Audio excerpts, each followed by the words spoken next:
He checked in on a Tuesday in January of 1999 with 3 suitcases, a briefcase full of wire transfer confirmations, and no return ticket, because the penthouse at the Bellagio was compied, and the man living in it was about to hand the casino more money than most people earn in a lifetime. He was 41 years old, worth $200 million on paper, and he was never going home. This is the story of Alan Fisher, the dot-com millionaire who traded his fortune, his future, and finally himself for a room with a view of the Las Vegas Strip. Hi, my name is Michael, and this is Old Vegas Legends. The man behind the money. Alan Fisher was born in 1958 in Akron, Ohio, son of a machinist and a schoolteacher. Not wealthy, not connected. Just Midwestern, middle class, and dangerous smart. The kind of kid who taught himself basic programming on a Radio Shack TRS-80 at age 13 and thought it was the most natural thing in the world. While other kids were outside, Alan was at the keyboard, writing code for hours at a stretch, completely absorbed, completely alone. He went to Ohio State on a partial scholarship and graduated in 1979 with a degree in electrical engineering. Then, he headed west to California the way ambitious young men did back then, because California was where the future was being built. In garages, on whiteboards, in rooms full of sleep-deprived 20-somethings who believed they were going to change the world. For Alan Fisher, they were right. By 1983, he was working at a small software firm in Sunnyvale. By 1987, he had launched his own company, Integrated Logic Systems. I know, it doesn't exactly roll off the tongue. No app, no consumer brand, nothing you would ever see on a billboard. They made enterprise database management software for mid-size manufacturers. Not glamorous, not the kind of thing that gets you on the cover of Wired magazine. But it was essential. The kind of product that once a company started using it, they couldn't stop. Sticky software, they called it. And Alan Fisher was very, very good at making sticky software. Through the late 80s and early 90s, Fisher lived quietly, a house in Palo Alto, a marriage that lasted 11 years and ended in 1993 with a clean settlement and no children. He drove a Honda Accord, which I mention because it tells you everything about the man before money changed him. He ate lunch at the same Thai place on El Camino Real every Tuesday and Thursday. He worked. That was it. That was the whole thing. He lived entirely inside his work. And then, the internet happened. What the dot-com boom did to men like Alan Fisher is genuinely hard to explain if you did not live through it. One day, you were running a profitable mid-size software company with 40 employees and reasonable margins. The next day, investment bankers were calling you 4 times a week, telling you your company was worth 20 times what you had calculated, that the market had changed, that everything was different now, that this time was different. It was not different. But in 1998, Fisher sold Integrated Logic Systems to a publicly traded technology conglomerate for $212 million. $160 million of that came in company stock, the rest in cash. On paper, he was one of the richest men in Silicon Valley. In reality, he was a 40-year-old bachelor with a house he barely lived in, no family, no company to run, no routine that demanded his presence, and more money than he had ever known what to do with. He needed somewhere to put all that energy. He found Las Vegas. Vegas in 1999, the greatest party on earth. To understand why Alan Fisher walked into a Las Vegas casino in 1999 and never walked out, you have to understand what Las Vegas actually was in 1999. It was the greatest party on earth, full stop. The Bellagio had opened in October of 1998. $1.6 billion of dancing fountains, Italian marble, and an actual Picasso hanging on the wall of the restaurant. Steve Wynn had built a hotel that didn't apologize for what it was. It didn't seduce you slowly. It hit you over the head with magnificence the moment you walked through the doors and dared you to feel anything less than extraordinary. The Venetian opened in May of 1999, Mandalay Bay in March, Paris, Las Vegas in September. 3 mega resorts in a single calendar year, opening their doors at the exact moment that American wealth hit its highest peak in living memory. Because here's what people forget about 1999. The dot-com bubble hadn't burst yet. The NASDAQ was still climbing. Paper millionaires were being minted every Tuesday. A 28-year-old who'd joined a startup with stock options was suddenly worth $40 million and had no earthly idea what to do about it. Wealth had become completely untethered from reality, from consequence, from the normal rules of cause and effect that govern ordinary life. And Las Vegas understood exactly what that meant. The casino marketing teams in 1999 were like heat-seeking missiles pointed directly at Silicon Valley and Wall Street. They knew who the whales were. They knew who'd just had a liquidity event. They had lists. They had relationships. They had hosts, those charming, impossibly attentive hosts, whose entire job was to make rich men feel like the casino was their living room. Now a whale, welcome, pull up a chair, is a gambler who bets at a level that can meaningfully affect a casino's monthly revenue. Not the guy who drops $500 at the blackjack table on his anniversary weekend. A player who can lose $1 million in a weekend and be back the following Friday without flinching. Casinos don't just want whales, they need them. Because one whale's losses can cover everything the house gives away in comps, entertainment, and cheap buffets to regular customers combined. So when a man worth $200 million appeared on the Bellagio's radar in late 1998, a recently divorced, recently liquid, clearly restless software executive from Palo Alto who had visited Las Vegas twice in the past year and lost $160,000 both times without blinking, they sent him a very special invitation. An invitation that included 2 first-class round-trip tickets, a car waiting on the tarmac at San Jose International, and a handwritten note from the casino's head of VIP services. "Mr. Fisher, we'd love to have you back. The villa is yours whenever you'd like it." He accepted within 24 hours. The Penthouse. The suite was called the Villa, not a room, not even a suite in the conventional sense. A villa. 6,000 square feet on the top floor of the hotel tower, floor-to-ceiling windows overlooking the fountains, a private terrace with a pool, a chef available 24 hours a day, a butler, fresh flowers every morning without asking, a wine cellar stocked according to preferences noted from Fisher's previous visits. The Bellagio comped Alan Fisher the villa for his first full stay in January of 1999, free of charge. Now let me be precise about something, because this is where people misunderstand the comp game entirely. The casino was not being generous. The casino was making an investment. Every dollar they spent on that suite, and the villa ran at approximately $40,000 a night at rack rate, was a calculated bet that Alan Fisher would lose more than that at the tables. It wasn't charity. It was arithmetic. His host was a man I'll call David.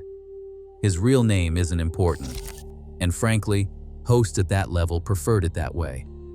David had been with the Bellagio since it opened. Before that, the Mirage. Impeccably dressed. Impossibly calm. The kind of man who had the uncanny ability to make someone worth $200 million feel like the most important person on the planet at all times. David called Fisher personally, walked him through the villa, made dinner arrangements at Picasso, the restaurant with the actual Picassos on the wall. Which, I mean, only in Las Vegas would that sentence make sense. He arranged a private table at the Baccarat pit. Baccarat. That's the game you need to understand. Not blackjack. Not poker. Baccarat. The game of Asian high rollers for decades. The game where the house edge is razor thin, barely over 1% on the banker bet, but where the bets are so large that thin edges accumulate into extraordinary fortunes. It's a simple game, almost meditative. Bet on the player or the banker. Watch the cards turn. Win or lose. No decisions to make after the initial bet. Alan Fisher loved it immediately. And there's something about baccarat that works on a certain kind of engineer's mind. The math is clean. The rules are fixed. You can tell yourself you're playing it rationally, scientifically, strategically, while the table minimum is $50,000, and you've been awake for 36 hours straight. The game creates an illusion of order in a transaction that is, at its core, pure chance. By the end of his first 3-day stay, Alan Fisher had lost $840,000. He flew back to Palo Alto on a Monday morning. He called David at the Bellagio on Wednesday. He wanted to know when the villa was available again. David told him it was available whenever Mr. Fisher wanted it. Here is where the story shifts. Here is where the comp life stops being a luxury and becomes a mechanism. Because what the casino did next was not accidental. It was architecture. The architecture of dependency. They extended Fisher a credit line, $5 million initially, enough to ensure he never had to wire money from California in advance, enough to remove that small moment of friction, that slight pause between wanting to gamble and actually doing it, that might give a reasonable man a reason to reconsider. They upgraded his status, premier level, then chairman's club. His name appeared on a list of approximately 40 people in the world who held that designation at the Bellagio. And slowly, methodically, without Alan Fisher quite noticing, the villa stopped being a place he visited. It became home. The life. By April of 1999, Alan Fisher had relocated. That's the word he used, apparently. Relocated, not moved, not checked in permanently. Relocated. His Palo Alto house sat empty, a cleaning service arriving every 2 weeks out of pure habit. His car in the driveway. His mail handled remotely by an accountant in San Francisco. He had no reason to go back. Nothing pulling him north. No company to run, no family expecting him, no routine that required his physical presence anywhere on earth except the villa. In Las Vegas, everything was provided. His days had a rhythm that, from the outside, might have looked almost normal. He woke late, around 11 in the morning. Breakfast on the terrace, ordered the night before, so it arrived exactly as he wanted. The newspaper was placed on the table by the butler before Fisher emerged. He was old-fashioned about print newspapers, insisted on them. One of those small details that makes a person real to me when I'm researching a story. By early afternoon, he was at the baccarat tables. 4, 5, sometimes 8 hours at a stretch. Always the same pit. Always the same seat when it was available. A glass of sparkling water at his left hand. He didn't drink alcohol at the tables. That was one rule he kept. One small line he did not cross. And there is something both admirable and deeply sad about that detail. A man who could lose $800,000 without flinching, but would not have a glass of wine while doing it. By summer, he had an entourage. Not employees exactly, companions. There was a former professional poker player from Dallas, I will call Kenny, whom Fisher paid a monthly retainer just to be present, to talk strategy, to keep things from getting too quiet. There was a woman I will call Carla, a Las Vegas local introduced at dinner by David one night, who became a fixture at Fisher's side, at the tables, at shows, at late dinners. Whether the arrangement was financial or genuinely social, nobody said. And Las Vegas does not ask that question. Vegas never asks that question. Fisher also found his people in the other whales. Because high rollers locate each other. They exist in the same orbit, the same restaurants, the same pits, the same peculiar time zone of the very wealthy man who has nothing pressing to do tomorrow. There was a Hong Kong textile heir who played baccarat at Fisher's level, a Texas oil executive who preferred blackjack and claimed the cards were more honest than the oil business, which I found oddly charming, a retired Connecticut hedge fund manager who swore he was only there for the food and somehow always ended up at the tables. This was Alan Fisher's world now. Fisher won sometimes. That's crucial to understand. He was not bleeding every session. Baccarat variance is brutal and beautiful in equal measure, and there were weeks in 1999 where he was up $2 million, even $3 million. Those wins felt like confirmation, like proof that he belonged there, that he'd found his place, that this was not luck, but skill and instinct. That's precisely what the casino wanted him to feel. Because every whale who wins becomes more convinced they can beat the house, and every whale who believes they can beat the house will eventually give it all back, plus interest. By December of 1999, New Year's Eve, the Y2K panic, the champagne, the strip packed shoulder to shoulder, Alan Fisher had been living in the villa for most of the year. He had gambled through approximately $14 million of his own money. The villa had been comped the entire time. It was still, technically, free. March 10th, 2000. That's the date everything changed.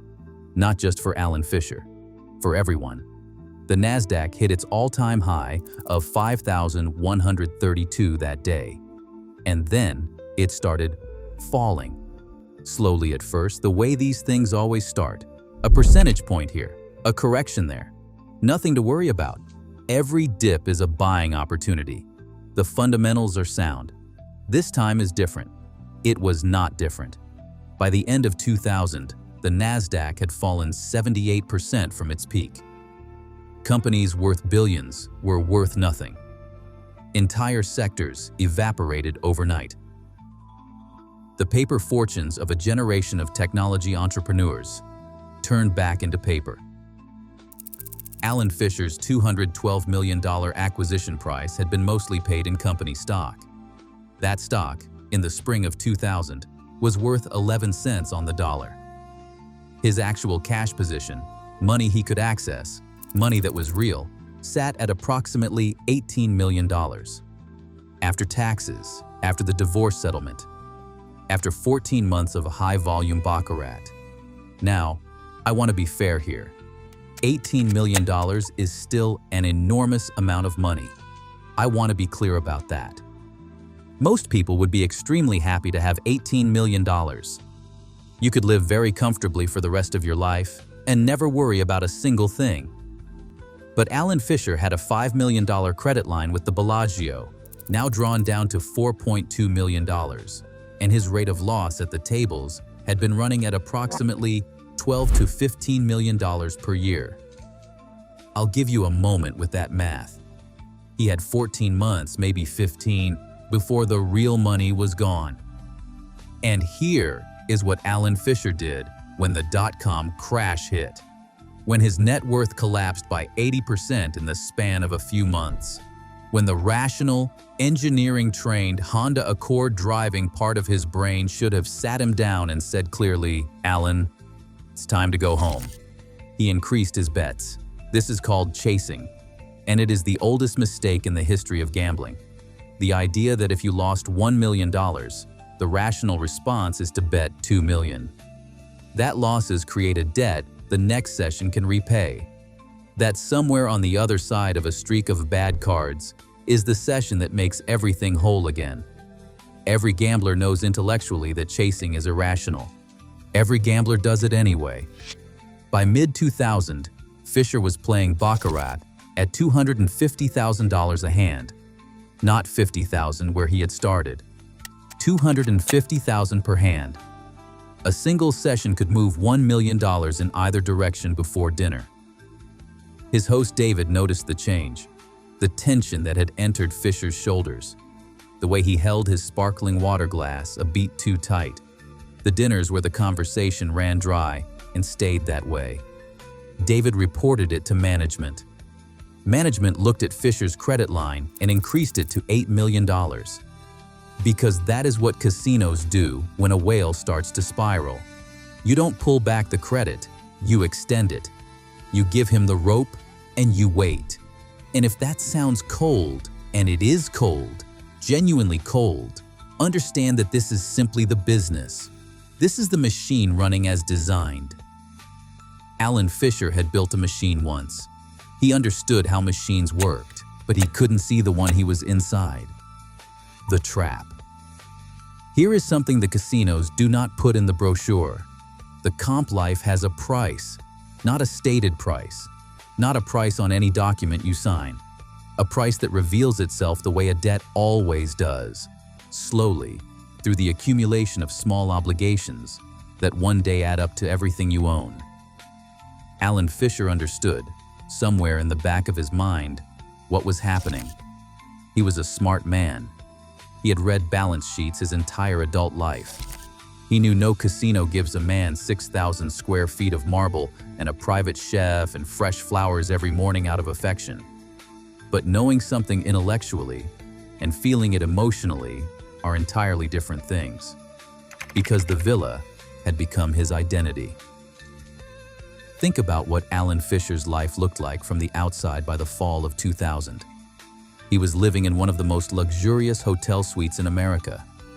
He had a host who answered his calls on the second ring at 3 in the morning. A table permanently reserved in the finest restaurant in Las Vegas. He was known, recognized, respected in the specific language of the casino, where respect is measured in the size of your credit line. Now go back to Palo Alto. What is there? An empty house. A company you no longer own. An ended marriage. A city full of younger, faster people building the next thing, who have never heard of integrated logic systems, and never will. In Las Vegas, Alan Fisher mattered. And casinos understood this long before psychologists had proper language for it. Casinos grasped that, for a certain type of man, mattering is worth more than money. The feeling of being known, of being seen, of being the person the room orients itself around is not just pleasant. It is necessary. It becomes, over time, something you cannot imagine living without. So, when Fisher's debt to the casino crossed $6 million in the fall of 2000, and when his accountant flew down from San Francisco and sat across the villa dining table and explained in careful, measured language that the numbers were bad and getting considerably worse, Fisher did not leave. He renegotiated his credit line. He told himself he was one good run from being whole. That baccarat variance worked both ways, that the same mathematics that had taken the money could give it back. His accountant flew back to San Francisco. Fisher went to the tables that night and lost $400,000. There is a concept in psychology called the sunk cost fallacy. The idea is that the more you have already invested in something, money, time, identity, the harder it becomes to walk away, even when walking away is clearly the only rational choice. You stay in the bad marriage because you have already been in it for 12 years. You hold the losing stock because realizing the loss feels worse than the loss itself. Alan Fisher had sunk not just his money into the Bellagio, he had sunk his daily routine, his social world, his sense of who he was and what he deserved. His entire identity was now organized around this room, this pit, this life. The villa was not a luxury anymore. It was the last thing he had left. And walking away from it meant walking away from himself. The end. By the summer of 2001, Alan Fisher's situation had become known in certain circles. Not publicly, not in newspapers. Las Vegas, at the high roller level, operates on discretion, the way other cities operate on oxygen. What happens with whales stays there, sealed behind non-disclosure agreements and the professional silence of hosts and pit bosses and casino executives who understand that the worst thing for business is a cautionary tale told out loud. But quietly, among the other whales in Fisher's orbit, among the casino staff who had watched the transformation over 2.5 years, the word was out. Fisher was done. His cash was gone. The $18 million had been consumed. His credit line, $8 million, was fully drawn. He owed the casino $8 million he did not have. His Palo Alto house sold in March of 2001 for $3.4 million. The proceeds went directly to the Bellagio as partial repayment of his marker. The Honda Accord he had driven for years sat in the driveway right up until the day the house closed escrow. In June of 2001, Alan Fisher left the villa. Not voluntarily exactly. Not in the way he'd arrived with 3 suitcases and a sense of infinite possibility. He left the way men leave when there is nothing left to protect. Quietly. Early on a Tuesday morning. The butler who had brought him newspapers for 2.5 years carried his bags to the elevator without being asked, because that's what butlers do.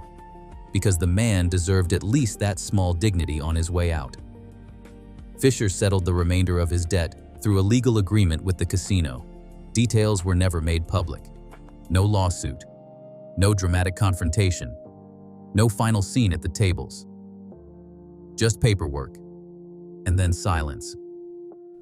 He moved to Henderson, Nevada, a suburb 20 miles southeast of the Strip. A 2-bedroom condo in a development with a community pool and a homeowners association newsletter that showed up in his mailbox every month whether he read it or not. From 6,000 square feet of marble overlooking the Bellagio fountains to a 2-bedroom condo in Henderson, Nevada. I've sat with that image for a long time. What does a man think about lying in a Henderson condo at 2 in the morning, having spent 2.5 years in one of the most extraordinary spaces in America? Does he miss it?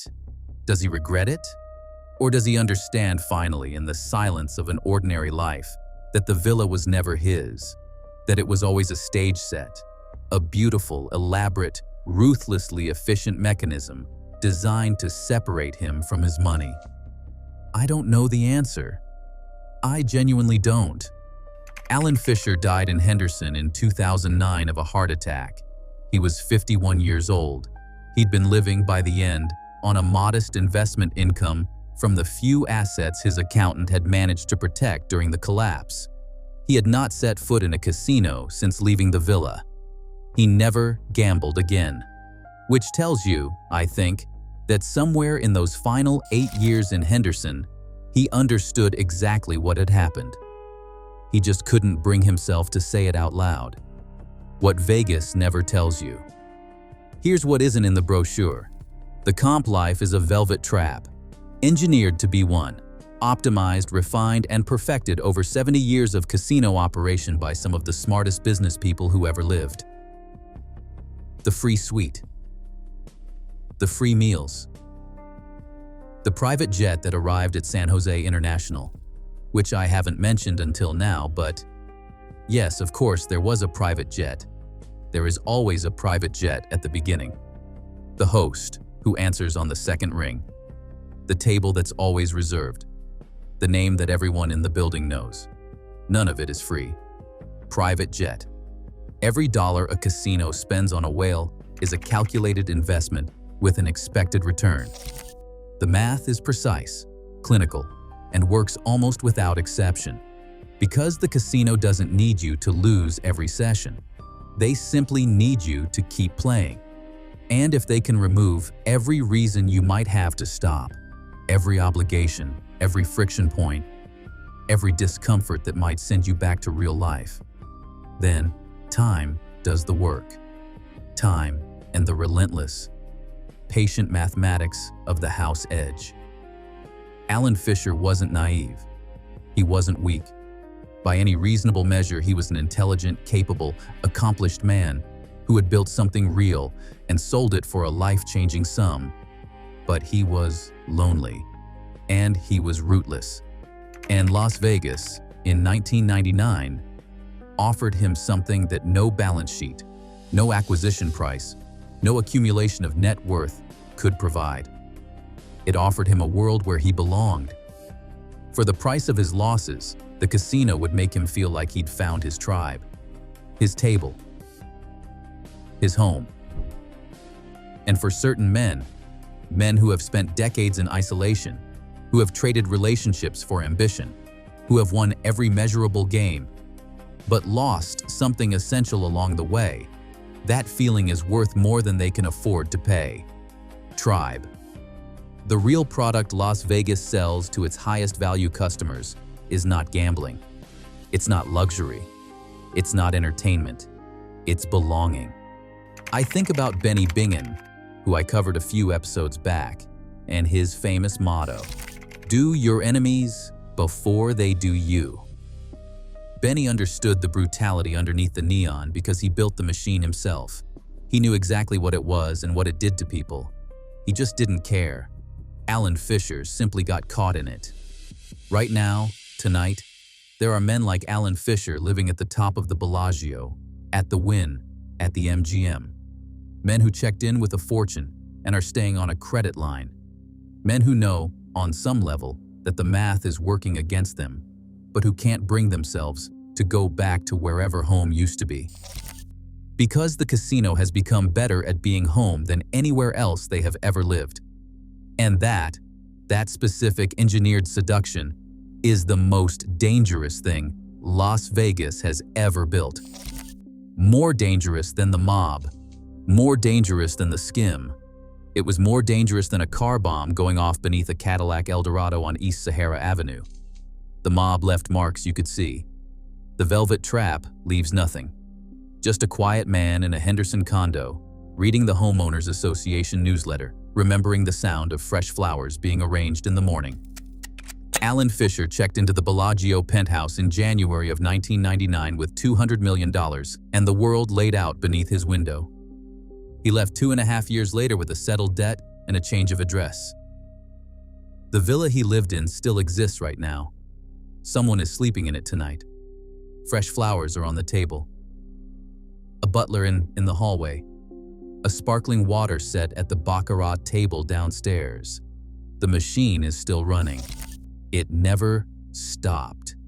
If you've ever walked through those casino doors and felt that specific seductive pull, the feeling that this place was somehow designed exactly for you, well, now you know why. Tell me in the comments, did you know about the comp trap? Did you ever witness it with someone you knew? Because this story is not rare. It happens every year, at every major property on the Strip. The names just stay quiet. If you want more truth about the Las Vegas that exists underneath the neon, the one the brochures do not mention, hit subscribe. My name is Michael. This is Old Vegas Legends, and Vegas never forgets.